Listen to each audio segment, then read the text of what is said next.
అందరికీ నమస్కారం అండి. ఇవాళ మనం చెప్పుకోబోయే కథ పేరు మార్పు. ఈ కథని రచించిన వారు శ్యామల గారు. ఇక మనం కథలోకి వెళ్ళిపోతే, అమ్మ గాయత్రి, కొంచెం మంచినీళ్ళివ్వమ్మా అంటూ వంటింటికేసి చూసి పిలిచారు. 3 ఫ్లోర్లు నడిచి రావటం వలన బాగా అలసిపోయిన శర్మగారు సోఫాలో కూర్చొని సెల్లులో ఏదో గేమ్ ఆడుతున్న గాయత్రి, రమణమ్మ, మా నాన్నకు కొంచెం మంచినీళ్లు పట్టుకురా అంటూ అరిచింది. కనీసం సెల్లో నుంచి తల కూడా పైకెత్తకుండా. శర్మగారికి బాధతో పాటు కోపం కూడా వచ్చింది. తమ ఇలవెలుపు కులదైవం అయిన గాయత్రి పేరు పెట్టుకుని ఎంతో పద్ధతిగా పెంచి పెద్ద చేసిన గాయత్రి పెళ్ళి అయ్యాక ఇలా పూర్తిగా మారిపోయినందుకు చాలా ఆశ్చర్యం కలిగింది. ఇద్దరిని ఒకేలాగా పెంచినప్పటికీ తన కూతురికి కొడుకుకి ప్రవర్తనలోనూ మనస్తత్వంలోనూ ఇంత తేడా ఎలా వచ్చింది అని ఆశ్చర్యం వేసింది. కొడుకుని తలుచుకోగానే కించెంతు గర్వం కూడా కలిగింది. పెళ్లినాటికి అల్లుడు రమేష్కి ఉద్యోగం లేకపోయినా కుర్రాడు బుద్ధిమంతుడని, చదువుకున్నవాడని, ఉద్యోగం వచ్చేదాకా కూతురుని అల్లుడిని ఆ మాత్రం పోషించలేకపోతానా అనే ధీమాతోనూ, కొడుకు ఇంకా చిన్నవాడే కదా, వాడి చదువు టైంకి అల్లుడికి ఉద్యోగం వస్తుందిలే అనే ధైర్యంతోనూ, ఇంట్లో జరుగుతున్న మొదటి శుభకార్యం కదా అనే ఆనందంతోనూ ఇలాంటి కారకాలు అన్నీ కలిసి బాగా కట్న కానుకలు లాంఛనాలు ఇచ్చి పెళ్లి చాలా ఘనంగా చేశాడు. తన అంచనాలను, స్తోమతను మించి డబ్బు ఖర్చు అయ్యింది. పెళ్ళి అయ్యాక అల్లుడు ఇంకా పెద్ద చదువులు చదువుతాను అన్నాడు. అంత డబ్బు పెట్టి చదివించాలంటే తన తలకు మించిన భారం అని తెలిసిన, రేపు మంచి ఉద్యోగం వస్తే తన కూతురే కదా సుఖపడేది అనుకొని ఆ ఖర్చు కూడా భరించాడు. పౌరహిత్యంతో పాటు తాతల నుంచి వస్తున్న స్థిరాస్తి కూడా ఉండటం వలన అప్పుడు తెలియలేదు కానీ క్రమంగా పండుగలు, పురుళ్ళు, బారసాలలు అంటూ ఖర్చులు పెరిగాయి. దానికి తోడు వరుసగా 2 ఏళ్ళు పంటలు తిన్నగా పండకపోవడం వలన అప్పులు చేయాల్సిన పరిస్థితి కూడా వచ్చింది. కొడుకును బాగా చదివించాలని ఎన్నో ఆశలు పెట్టుకుంటే తీరా వాడు చదువుకునే టైం వచ్చేసరికి పరిస్థితి అంతా తారుమారు అయ్యింది. ఆ బెంగతో కొంత అప్పు చేయటం తెలియని తనకి అప్పు చేసే పరిస్థితి వచ్చింది అనే బాధ కొంత కలిసి అనారోగ్యంతో మంచాన పడ్డ తను కోలుకోవటానికి 2-3 సంవత్సరాల పైనే పట్టింది. చిన్నతనంలోనే ఒడుగు చేసి తన దగ్గర వేదం నేర్చుకోవడానికి వచ్చే పిల్లలతో పాటు వేదం నేర్పడం వలన కొడుకు పని, దాని ఆధారంతోనే చిన్నతనంలోనే సంసార బాధ్యత నెత్తిన వేసుకున్నాడు. తను కోలుకునే వరకు చాలా శ్రమపడ్డాడు. అంతేకాదు వాడి కష్టాన్ని చూడలేక బాధపడే తనని, తల్లిని ఓదారుస్తూ సంపాదనలో 3 వంతులు చేశాడు. కోలుకున్న తన వైద్యానికే ఖర్చు. తరువాత తను ఎంత చెప్పినా ప్రైవేటుగా చదువుకున్నాడు కానీ కాలేజీలో చేరలేదు. పని చిన్నవాడైనా చాలా నిష్ఠతో శ్రద్ధగా కార్యక్రమాలు చేయిస్తాడని మంచి పేరు కూడా తెచ్చుకోవడం వలన తను కూడా కొడుకుని ఏమీ అనలేకపోయాడు. పొలం పనులు కూడా శ్రద్ధగా దగ్గరుండి చేయిస్తాడు. చేయించటమే కాదు తను కూడా వాళ్లతో కలిసి పనిచేస్తుంటాడు. అందుకే పంట దిగుబడి బాగుండి 2-3 ఏళ్లలోనే అప్పు తీర్చేశాడు. తన కుటుంబ పోషణ మాత్రమే కాదు, అప్పటికి ఇంకా రమేష్కి స్థిరమైన ఉద్యోగం లేకపోవడం వలన ప్రతి నెల అక్కకి బియ్యం, పప్పులు లాంటి సామాన్లతో పాటు ఎంతో కొంత డబ్బు కూడా ఇస్తుండేవాడు.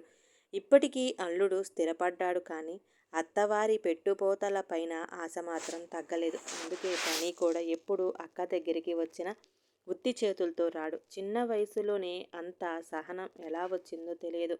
సంపాదన కన్నా సంస్కారం చూస్తుంటే తనకే ఆశ్చర్యం వేస్తుంది. మీ అబ్బాయి బంగారం, శ్రీరాము లాంటి కొడుకుని కన్నారు అని అందరూ మెచ్చుకుంటుంటే దిష్టి తగులుతుందేమో అని భయం కూడా వేస్తుంటుంది తమకి.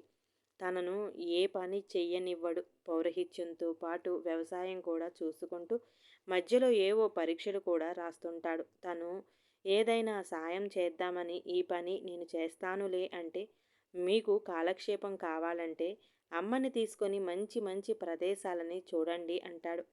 ఇల్లు బాగు చేయించి చాలా మార్పులు చేయించాడు. పైన ఒక గది వేయించాడు. అన్ని సౌకర్యాలు కల్పించాడు. కారు కొని డ్రైవర్ని కూడా పెట్టాడు. తమని చంటి పిల్లల్ని చూసుకున్నంత జాగ్రత్తగా చూసుకుంటాడు. బీకాం పాస్ అయినప్పుడు ఏదైనా ఉద్యోగం వెతుక్కోమంటే, డిగ్రీతో ఈ రోజుల్లో ఏ ఉద్యోగాలు రావు, ఎంబీఏ చేద్దాం అనుకుంటున్నాను, అది అయ్యాక ఆలోచిస్తాను అన్నాడు. కొడుకు మాటలకి సరే అనక తప్పలేదు తనకి. అక్క, బావ పౌరహిత్యం చేస్తున్నాడని ఎగతాళిగా మాట్లాడిన నవ్వేసి ఊరుకుంటాడు గాని కోపగించుకోడు, బాధపడడు సరికదా. ఇప్పటికీ వాళ్ళకి పండగలకి, పుట్టినరోజులని, పెళ్లి రోజులని ఎంతో కొంత డబ్బు ముట్ట చెబుతూనే ఉంటాడు. రెండుసార్లు ఉద్యోగం మారుతాను అంటూ అల్లుడు 2 నెలలు ఖాళీగా ఉంటే పిల్లలతో అక్క ఇబ్బంది పడుతుందని బావకి ఉద్యోగం వచ్చేదాకా నెల నెల అక్క అకౌంట్లో 25,000 వేసేవాడు. ఇంత ఉపకారం పొందినా విశ్వాసం లేదు వాళ్ళకి. తన కొడుకు సంపాదించిన డబ్బు తింటూ కొడుకుని చిన్నచూపు చూసే అల్లుడు మీద, భర్త మాటకి వంత పాడుతూ తమ్ముడిని పౌరహిత్యాన్ని ఎగతాళి చేసే కూతురి మీద ఎంత కోపమొచ్చినా నిగ్రహించుకుని కొడుకు పెళ్లి సంబంధాల కోసం వాళ్ళ దగ్గరికి రాక తప్పలేదు తనకి ఈ మధ్యన. ఇవిగో బాబు మంచినీళ్ళు అన్న రమణమ్మ మాటలతో ఈ లోకంలోకి వచ్చిన శర్మగారు ఈ సంచులు తీసి లోపల పెట్టమ్మా అన్నారు రమణమ్మతో. ఏమిటి నానా మీ చాదస్తం? ఇంటి దగ్గర ఎలా ఉన్నా బయటకొచ్చినప్పుడైనా కొంచెం తగ్గించుకోవచ్చుగా అంది సెల్లో నుంచి తల పైకెత్తిన గాయత్రి కింద కూర్చున్న తండ్రిని చూసి విసుగ్గా. శర్మగారు పరమ నిష్ఠాగరిష్ఠులు, వేద పండితులు. ఆయనకు తగిన భార్య సుభద్రమ్మ, కొడుకు ఫణి కూడా చిన్నవాడు, చదువుకున్న వాడు అయినా తండ్రికి తగినట్లు నడుచుకుంటాడు. శర్మగారు బయటకొస్తే ఎక్కడ ఏమీ తినరు, సోఫాలు మంచాల మీద కూర్చోరు. ఆ చాదస్తాలన్నీ కూతురికి అల్లుడికి నచ్చవు. ఏమిటో ఇలా అలవాటైపోయింది. అయినా నాకు కింద కూర్చునింటేనే సౌకర్యంగా ఉంటుందమ్మా, నీకు తెలుసు కదా అన్నారు శర్మగారు. మీ సుపుత్రుడు ఈసారైనా వచ్చాడా లేదా అంది గాయత్రి సుపుత్రుడు అనే మాట ఒత్తి పలుకుతూ. వాడికి యూనివర్సిటీలో ఏదో పనుండి వచ్చాడమ్మా, అక్కడ దిగి పని చూసుకుని వస్తాడు. ఇవాళ వివాహ పరిచయ వేదిక జరుగుతుంది కదా, అక్కడికి వెళ్ళి పని చూసుకొని నేను ఇలా వచ్చాను అన్నారు శర్మగారు. నువ్వు ఎంత వెటకారంగా అన్నా వాడు నిజంగా సుపుత్రుడే అని మనసులో అనుకుంటూ. పోనీ ఈసారైనా ఏమైనా కుదిరిందా అంది గాయత్రి. ఏమిటి కుదిరేది? మీ తమ్ముడు ఏమైనా ఐఏఎస్ ఆఫీసరా? కుదరటానికి పెద్ద పెద్ద చదువులు ఉద్యోగాలు ఉన్నవాళ్ళకి గతి లేదు. పౌరహిత్యం చేసుకునే వాడిని ఎవరు చేసుకుంటారు ఈ రోజుల్లో అన్నాడు వెటకారంగా అప్పుడే గదిలోంచి బయటికి వస్తున్న రమేష్. కూతురికి ఏదో సమాధానం చెప్పబోతున్న శర్మగారికి ఇంకా మాట్లాడాలనిపించలేదు. వెంటనే లేచి వెళ్ళిపోవాలనిపించింది. కానీ మర్యాద కాదని ఊరుకున్నారు. పట్నంలో ఉద్యోగాలు చేస్తున్నారు కనుక ఏమైనా సంబంధాల గురించి తెలుస్తుందని, సగం అల్లుడి బంధువులలో ఏవైనా సంబంధాలు ఉంటాయేమోనని ఆశతో సగం ఇక్కడికి రాక తప్పట్లేదు శర్మగారికి. అల్లుడు పలకరించకపోయినా అవమానాన్ని, బాధని మనసులోనే దిగమింగుకొని బాగున్నావా బాబు అంటూ పలకరించారు. మామగారికి సమాధానం కూడా చెప్పకుండా పెద్ద చప్పుడు చేస్తూ టీపాయ్ మీ సోఫా దగ్గరికి లాక్కొని కాళ్ళు టీపాయ్ మీద పెట్టుకుని, మీ అబ్బాయికి యూనివర్సిటీలో ఏం పని? ప్రొఫెసర్గా జాయిన్ అయ్యాడా అని తన జోక్కి తనే పగలబడి నవ్వటం మొదలుపెట్టాడు రమేష్. కూతురు కూడా అతనితో కలిసి నవ్వటం మొదలుపెట్టింది. ఏమైందక్కా అంతగా నవ్వుతున్నారు అంటూ లోపలికి వచ్చాడు ఫణి చేతిలో స్వీట్ బాక్స్తో. బాగున్నావా బావా అంటూ రమేష్ని పలకరించి, అక్క నేను ఎంబీఏ పాస్ అయ్యాను, ఇదిగో స్వీట్స్ అని స్వీట్ బాక్స్ గాయత్రి చేతికి ఇచ్చాడు. చాలే ఊరుకోరా, ఆశయానికైనా హద్దుండాలి. నీ మొహానికి ఎంబీఏ ఒకటి అంది గాయత్రి. పీహెచ్డీ చెయ్యలేదా? అదెందుకు వదిలేశావు అన్నాడు రమేష్ వెటకారంగా. బంగారం లాంటి తన కొడుకుని వాళ్ళిద్దరూ అలా ఎగతాళిగా మాట్లాడుతుంటే భరించలేకపోయారు శర్మగారు. అబద్ధం ఆడాల్సిన అవసరం ఏముంది బాబు, వాడు నిజంగానే సర్టిఫికెట్ తెచ్చుకోవటానికే యూనివర్సిటీకి వెళ్ళాడు అన్నారు శర్మగారు. ఏది ఆ సర్టిఫికెట్ ఎలా ఇవ్వు అంటూ ఫణి చేతిలోంచి లాక్కొని చూసిన రమేష్ మొహం మాడిపోయింది. మంచి మార్కులే వచ్చాయి, ఉద్యోగానికి ప్రయత్నం చేయి అన్నాడు తిరిగి ఫణికి ఇచ్చేస్తూ. దాచటానికి ఎంత ప్రయత్నించినా అతని గొంతులో అసూయ తెలుస్తూనే ఉంది. ఇన్నాళ్ళంటే నువ్వు రాలేదు, ఈ మధ్యన పెళ్లి సంబంధాల కోసం వస్తున్నావు కదా, నువ్వైనా చెప్పలేదేమిటి నానా, తమ్ముడు చదువుకున్నాడని అంది గాయత్రి కొంచెం నిష్ఠూరంగా. నేనే చెప్పొద్దన్నాను అక్క, నేను ఉద్యోగం చెయ్యను, జస్ట్ చదువుకున్నాను అంతే. అయినా చదువుకుంటే ఉద్యోగమే చెయ్యాలని రూలేముంది అన్నాడు ఫణి. ఏమిటి ఉద్యోగం చెయ్యవా అన్నారు గాయత్రి, రమేష్ ఇద్దరూ ఆశ్చర్యంగా. ఒకేసారి ఉద్యోగం చెయ్యకపోయినా చదువుకున్నావని తెలిస్తే సంబంధం చూడటానికి బాగుంటుంది. మంచి సంబంధమైనా కుదురుతుంది కదా అంది గాయత్రి. అందుకే చెప్పొద్దు అన్నాను అక్క. నా వృత్తిని గౌరవించే వాళ్ళనే చేసుకుందాం అనుకుంటున్నాను అన్నాడు పని. అంతోటి దానికి చదువుకోవటం ఎందుకు? డబ్బు దండగా. నీకు సంబంధాలు చూడటం అనవసరం. నీకు సంబంధం ఈ జన్మకి కుదరదు గాని సన్యాసుల్లో కలిసిపో అంది గాయత్రి. గాయత్రి, ఏమిటా మాటలు అన్నారు శర్మగారు కొంచెం బాధగా. మరేమిటి నాన్న వీడి కబుర్లు?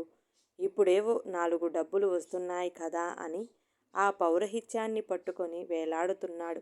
మీరైనా చెప్పరేం అంది గాయత్రి కొంచెం కోపంగా. రోజులెప్పుడూ ఒకేలాగా ఉండవు. జనాలలో డబ్బు సంపాదనతో పాటు పాపభీతి కూడా పెరిగింది. నానా గడ్డి కరిచి సంపాదిస్తున్నారు. అందుకే పూజలు హోమాలు అంటూ తెగ ఖర్చు పెడుతున్నారు. ఇలా పూజలు హోమాలు అంటూ డబ్బు బాగా ఖర్చు పెట్టడం కూడా ఒక వేలం వేరయింది. అందులో మీలాంటి వాళ్ళకి కూడా కొంత ముట్ట చెబుతున్నారు. అంతేకాని అదంతా నీ గొప్ప, నీ పౌరహిత్యం గొప్ప అనుకొని మురిసిపోకు. కొన్నాళ్ల పోతే మళ్ళీ మామూలే. పౌరహిత్యాలకి మళ్ళీ పూట గడవని పరిస్థితి. ఇప్పటికైనా టైం మించిపోలేదు. ప్రయత్నిస్తే ఏదో ఒకటి దొరక్కపోదు. నా మాట విని ఏదైనా ఉద్యోగం వెతుక్కో అన్నాడు రమేష్. పని చదువుకున్నాడని తెలిసాక కొంచెం మర్యాదగా మాట్లాడటం మొదలుపెట్టాడు రమేష్. నేను డబ్బు కోసమే ఈ పని చెయ్యట్లేదు బావగారు. డబ్బు సంపాదించాలంటే ఒక ట్రాక్టర్ కొనుక్కొని వ్యవసాయం చేస్తా. వ్యవసాయం చేయలేకపోతే బ్యాంక్ లోన్ తీసుకుని ఏదైనా బిజినెస్ చేస్తా. ఒళ్ళు వంచి పని చెయ్యాలి గాని బోలెడన్ని పనులు. ఈ రోజుల్లో పనులకు లోటేముంది చెప్పండి అన్నాడు. అంటే ఏమిటి నీ ఉద్దేశం? ఉద్యోగస్తులు ఒళ్ళు వంచి పని చెయ్యరంటావా అన్నాడు రమేష్. అది కాదు బావగారు. చదువు అబ్బని వాళ్ళు, వేరే ఏ పని చెయ్యలేని వాళ్ళు తప్పనిసరి పరిస్థితుల్లో మాత్రమే పౌరహిత్యం చేసుకుంటారు అనే మీలాంటి వాళ్ళ అభిప్రాయం తప్పు అని తెలియచెయ్యటానికే చేస్తున్నాను అన్నాడు పని. ఇది నా ఒక్కడి అభిప్రాయం కాదుగా, సమాజంలో ఉన్న పరిస్థితి అదేగా అన్నాడు రమేష్. సమాజం అంటే ఎవరు? మనమేగా. మనం సమాజంలో భాగమేగా. మన మీద, మనం చేస్తున్న వృత్తి మీద మనకే గౌరవం లేనప్పుడు ఎదుటి వాళ్ళ ఎలా గౌరవిస్తారు చెప్పండి? మీలాంటి వాళ్ళందరూ చదువుకొని ఉద్యోగాలు రాగానే మన పద్ధతులు, సాంప్రదాయం, ఆచారం అన్నీ చాదస్తాం అనుకుని మీరు పాటించకపోగా పాటించే వాళ్ళని చూసి హేళన చేయటం వలనే కదా ఈ రోజు పౌరహిత్యానికి ఈ దుస్థితి ఏర్పడింది. మీ నాన్నగారు చేసేది పౌరహిత్యమే, మా నాన్నగారు చేసేది పౌరహిత్యమే. మీరు పెరిగింది, చదువుకున్నది ఆ డబ్బుతోనే. మీరు ఇప్పుడు ఈ స్థితిలో ఉన్నది వాళ్ళిద్దరి చదువులతోనే కదా. మీకు జీవితాన్ని ప్రసాదించిన ఆ వృత్తి మీద, ఆ వృత్తి చేసే వ్యక్తుల మీద మీకు ఏమాత్రం గౌరవం ఉన్నా కనీసం ఆయన వయసుకైనా గౌరవం ఇవ్వకుండా మా నాన్నతో అలా మాట్లాడేవారా మీరు? ఏం పౌరహిత్యం చేసేవాళ్ళు యూనివర్సిటీకి వెళ్ళకూడదా? యూనివర్సిటీకి వెళ్ళే వాళ్ళందరూ ప్రొఫెసర్లేనా? మీరు అంత వెటకారంగా అడుగుతుంటే ఆయన ఎంత బాధపడ్డాడో తెలుసా మీకు? నన్ను చదివించలేకపోయానని అనుక్షణం ఆయన ఎంత బాధపడుతున్నాడో మీకు తెలుసా? 60 ఏళ్ళు దాటిన మనిషి అలా కింద కూర్చుంటే చూస్తూ ఉన్నారు కానీ కనీసం ఆయనకి ఒక కుర్చీ ఇవ్వాలన్న ధ్యాస కూడా మీకు లేదు అన్నాడు పని కొంచెం బాధగా. ఎంత చెప్పినా ఆయన చాదస్తం, ఆయన వదలుడు. ఏం చేయమంటావు అంది గాయత్రి. నీకు తెలుసు కదక్క నాన్న అలవాట్లు. చాదస్తం అని విసుకోకపోతే ఆ బాల్కనీలో ఉన్న ప్లాస్టిక్ కుర్చీ తెచ్చి ఇవ్వొచ్చుగా అంటూ వెళ్ళి కుర్చీ తెచ్చి వేశాడు తండ్రికి. గాయత్రి, రమేష్ మొహాలు మార్చుకున్నారు. పరిస్థితి సీరియస్గా మారటం ఇష్టం లేని పని మళ్ళీ తనే మాట్లాడటం మొదలుపెట్టాడు. అక్క, ఈ గోలలో పడి అసలు విషయం మర్చిపోయాను. రేపు నా మేనకోడలు దీప్తి పుట్టినరోజు కదా. అమ్మ కొంచెం డబ్బు ఎక్కువైనా ఎంతో కొంత బంగారం కొని ఇవ్వు అంది. అందుకే ఈ చైన్ తీసుకున్నాను అని తీసి ఇచ్చాడు. బంగారం చూసేసరికి గాయత్రి కళ్ళు మెరిశాయి. నువ్వే నయ్యంరా, బావని కొనమంటే. ఇప్పుడు నా దగ్గర అంత డబ్బు లేదు. వచ్చే సంవత్సరం చూద్దాంలే అన్నారు అంది. బావగారు, కేక్ కూడా బుక్ చేశాను. రేపు సాయంత్రం 6ంటికి ఇస్తానన్నాడు. వెళ్ళి తీసుకురండి. మొత్తం పే చేశాను అని బిల్ రమేష్ చేతికి ఇచ్చాడు. అయితే ఈసారి దీప్తి బర్త్డే అంతా నువ్వు జరిపించినట్టే. థ్యాంక్స్. నాకు బోలెడు ఖర్చు తగ్గించావు అంటూ ఆనందంగా బిల్ అందుకున్నాడు రమేష్. అవును, నువ్వు పాస్ అయినందుకు పార్టీ ఏది? చిన్న పిల్లాడిలాగా స్వీట్ ఇచ్చావు అన్నాడు రమేష్. నాకు పనికిరాని చదువుకి స్వీట్స్ దండగ, మళ్ళీ పార్టీ కూడానా అంటూ నవ్వాడు ఫణి. నిజానికి ఫణి ఆ స్వీట్ బాక్స్ కూడా మేనకోడలు బర్త్డేకనే కొన్నాడు. తను పాస్ అయినట్లు వాళ్ళకి చెప్పే ఉద్దేశం కూడా లేదు. తను గుమ్మంలోకి వచ్చేసరికి బావ మాటలు, అక్క బావ నవ్వు, తండ్రి మొహంలో బాధ చూసి తండ్రి బాధ పోగొట్టాలని అలా చేశాడు. సరే, మీకు ఏం కావాలో ఆర్డర్ ఇవ్వండి, నేనే పే చేస్తాను. నాకు నాన్నకు మాత్రం వద్దు సుమా, ఇంటి అల్లుడివి, పార్టీ అడిగితే లేదంటామా అన్నాడు ఫణి నవ్వుతూ. ఏం, వాళ్ళు మడికట్టుకుని చెయ్యరనా అన్నాడు రమేష్ కూడా నవ్వుతూ. అదేం కాదులేండి, మా నాన్నకి ఈ వయసులో బయటవి పెట్టకూడదు. ఇంకా నేను చేసే వృత్తికి బయట తిళ్ళు తినటం అంత మంచిది కాదు. ఇప్పుడు ఇంట్లో చెయ్యమంటే అక్క చెయ్యలేదు. అమ్మ మా కోసం చూస్తూ ఉంటుంది. తొందరగా బయలుదేరతాము అని. నానా, బయలుదేరదామా అన్నాడు. ఆ వాతావరణంలో నుంచి అంత తొందరగా బయలుదేరుదామా అని చూస్తున్న శర్మగారు పద అంటూ లేచారు. వస్తాం బాబు అంటూ అల్లుడికి పిల్లలు జాగ్రత్త అంటూ గాయత్రికి చెప్పి బయలుదేరారు. కారులో కూర్చున్న శర్మగారి మనసు నిండా ఆలోచనలే. తను ఫణికి మంచి సంబంధం చూడలేకపోతున్నాననే బాధ ఆయన మనసుని తొలిచేస్తుంది. కొడుకుకి నచ్చచెప్పి ఏదో ఒక చిన్న ఉద్యోగం వెతుక్కోమనాలి. కూతురు అల్లుడు చెప్పినట్టు పౌరహిత్యం చేసేవాణ్ణి ఈ రోజుల్లో ఎవరు చేసుకుంటారు? అసలు వీడికి వేదం నేర్పిన పొరపాటు చేశానా? కొంత పొలం అమ్మేసి ఫణిని కాలేజీలో చేర్పించాల్సింది. ఇలా రకరకాలుగా సాగుతున్నాయి ఆయన ఆలోచనలు. తండ్రి కేసి చూసిన ఫణికి జాలి వేసింది. అక్క వాళ్ళ మాటలు పట్టించుకోకండి నాన్న, కొన్నాళ్ళు సంబంధాలు చూడటం మానేయండి. లోకమంతా అలాగే ఉండదు. నన్ను, నా వృత్తిని గౌరవించే వాళ్ళు చాలామంది ఉన్నారు. నన్ను అర్థం చేసుకోగలిగిన వాళ్ళు దొరికినప్పుడే చేసుకుంటాను. టైం వచ్చినప్పుడు అన్నీ అవుతాయి. మీరు ప్రశాంతంగా ఉండండి. నేను మనస్ఫూర్తిగా ఈ పని చేస్తున్నాను, కానీ మీరు చెయ్యమన్నారనో తప్పనిసరి పరిస్థితుల్లోనూ చెయ్యటం లేదు కదా.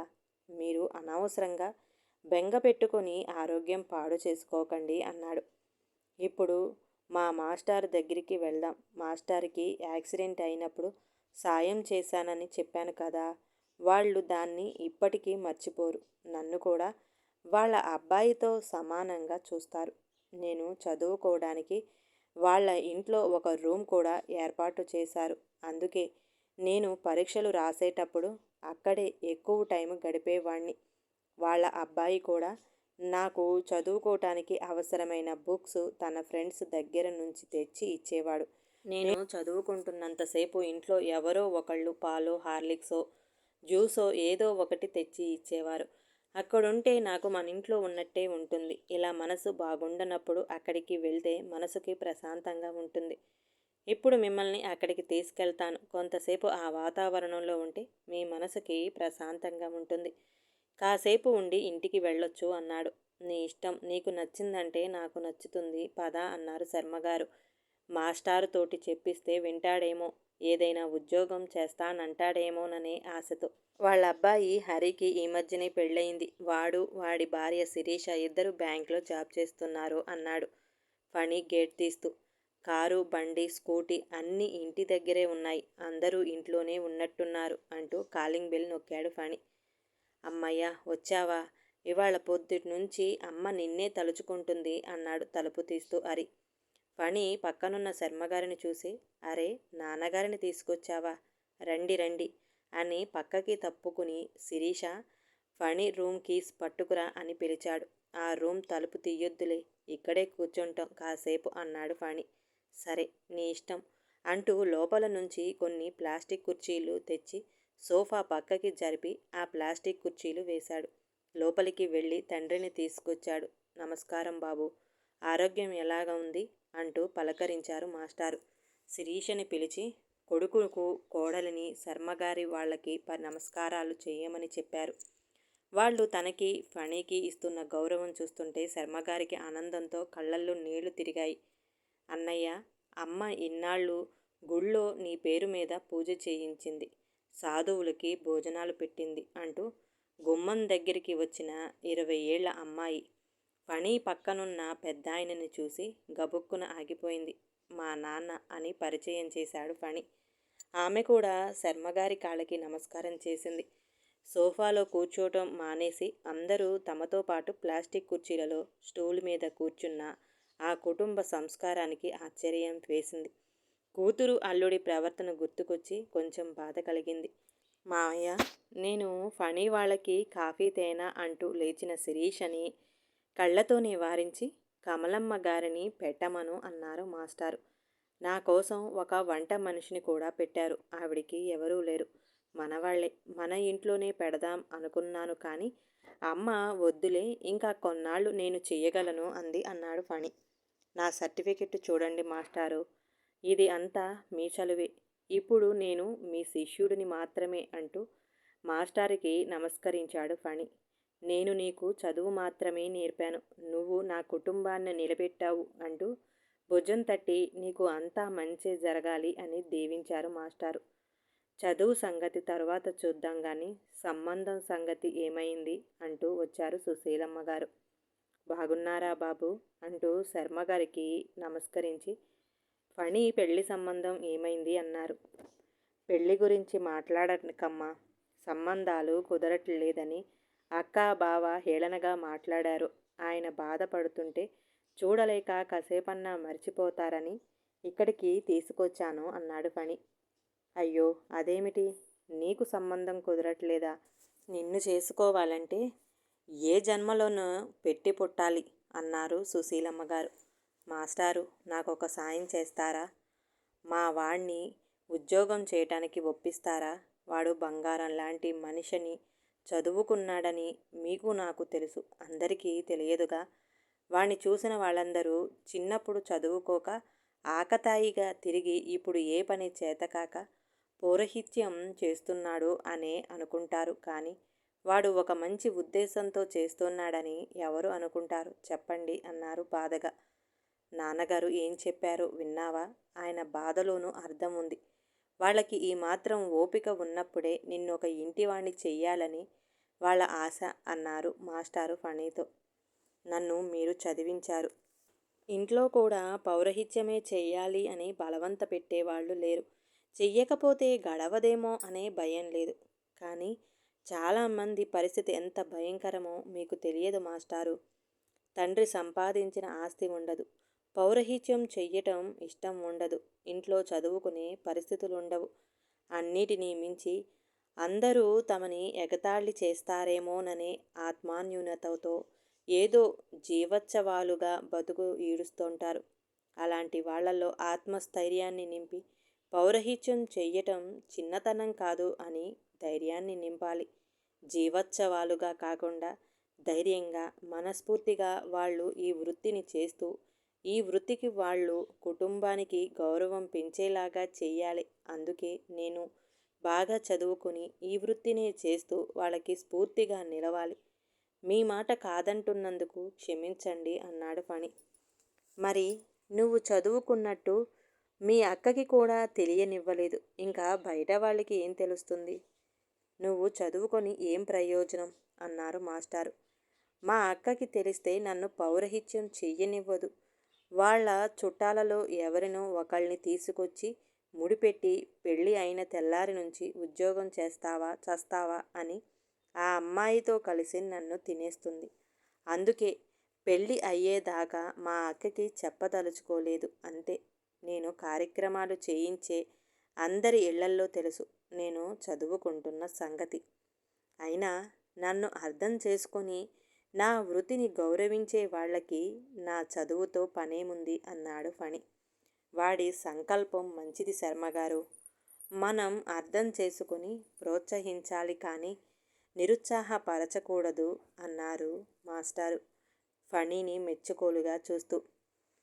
అంతేకాదు మాస్టారు, పౌరహిత్యం మీద చిన్న చూపు బయట వాళ్ళ నుంచి రాలేదు, మా వాళ్ళ నుంచే వచ్చింది. ఎలాగంటారా? బాగా చదువుకోకపోతే స్కూలు మానిపించి మంత్రాలు నేర్పిస్తాను అని పిల్లల్ని మందలిస్తుంటారు మా ఇళ్లల్లో. కొంతమంది ఆడవాళ్ళు నా కర్మ ఇలా కాలింది, ఈ పౌరహిత్య సంబంధం చేసుకున్నాను, నా కూతురికి మాత్రం ఉద్యోగస్తుడికే ఇచ్చి చేస్తా, చచ్చిన పౌరహిత్య సంబంధం చెయ్యను అని వాపోతుంటారు. ఇలాంటివన్నీ వింటూ పెరిగిన పిల్లల దృష్టిలో పౌరహిత్యం అంటే చులకన భావం, చిన్న చూపు పెరుగుతుంది.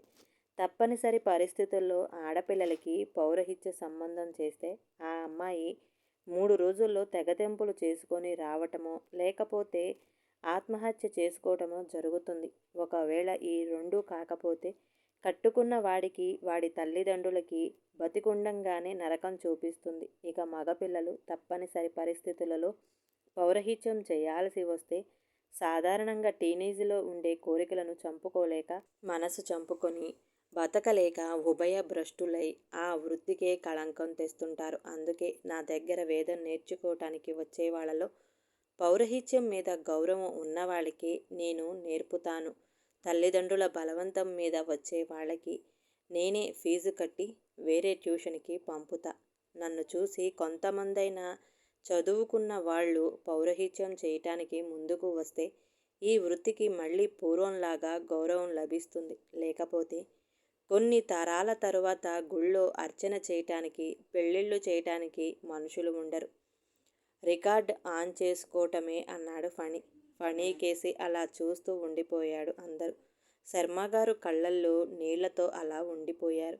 మాస్టారు లేచి వచ్చి, నిన్ను చూస్తుంటే నాకెంతో గర్వంగా ఉందిరా అంటూ ఫణిని గట్టిగా కౌగిలించుకున్నారు. అవును ఫణి, నువ్వు నా స్నేహితుడివి అవటం నిజంగా నా అదృష్టం అన్నాడు హరి. అయినా ఫణిని అర్థం చేసుకుని గౌరవించే వాళ్ళు చాలామంది ఉంటారు. నా కొలీగ్స్ కూడా ఫణిని ఎంతో గౌరవిస్తారు. ఎవరో హేళన చేశారని మీరు ఫణిని ఇబ్బంది పెట్టకండి శర్మగారు అంది శిరీష. ఇష్టపడటం వేరు, వాణ్ణి అర్థం చేసుకుని జీవితాంతం వాడితో కలిసి బతకటం వేరు కదమ్మా అన్నారు శర్మగారు. అర్థం చేసుకుని తనతో కలిసి బతికేవాళ్ళు ఎవరైనా ఉంటే మీకు అభ్యంతరం లేదా అంది శిరీష. శిరీష, నువ్వు ఆగు, నీకేం తెలియదు, పెద్దవాళ్లతో అలా మాట్లాడుకోదు అంటున్న హరిని చూసి, పర్వాలేదులే బాబు, మాట్లాడని అన్నారు శర్మగారు. మా తరంలో జరిగిన పొరపాట్ల వల్ల ఈ తరంలో పిల్లలు శిక్ష అనుభవించకూడదు. పుట్టిన కులాన్ని, అన్నం పెట్టే వృత్తిని గౌరవించని నా కూతురు, అల్లుడు లాంటి వాళ్ళకన్నా ఫణిని అర్థం చేసుకొని వాడు చేస్తున్న వృత్తిని గౌరవిస్తూ ప్రోత్సహించే వాళ్ళు ఎవరైనా సరే నేను అంగీకరిస్తాను, ఆదరిస్తాను. ఆదరించటం మాత్రమే కాదు, వాళ్ళని నా కన్న కూతురు కన్నా ఎక్కువగా చూసుకుంటాను అన్నారు శర్మగారు. మామయ్య, సౌజన్య ఉంది కదా, తనకి ఫణి అంటే చాలా గౌరవం. తను కూడా మీ స్టూడెంటే కదా అంది శిరీష. అవును, చాలా మంచి అమ్మాయి. ఫణి అన్న, పెద్దవాళ్ళు అన్న చాలా గౌరవం. బాగా గుర్తు చేశావమ్మా అని శర్మగారు ఏమంటారో అన్నట్లుగా శర్మగారి వైపు చూశారు మాస్టారు. ఒక వృత్తి అంతరించిపోకుండా నిలదొక్కుకోవటానికి నా కొడుకు వాడి వయసుకు మించిన విచక్షణతో ఆలోచిస్తున్నాడు. వాడికి తండ్రినైన నేను ఆ మాత్రం ప్రోత్సహించి సహకరించలేనా? సమాజంలో ఒక మార్పు రావాలంటే కొన్ని విమర్శలు ఎదుర్కోక తప్పదు. నేను వాటిని ఎదుర్కోవటానికి సిద్ధంగా ఉన్నాను అన్నారు శర్మగారు.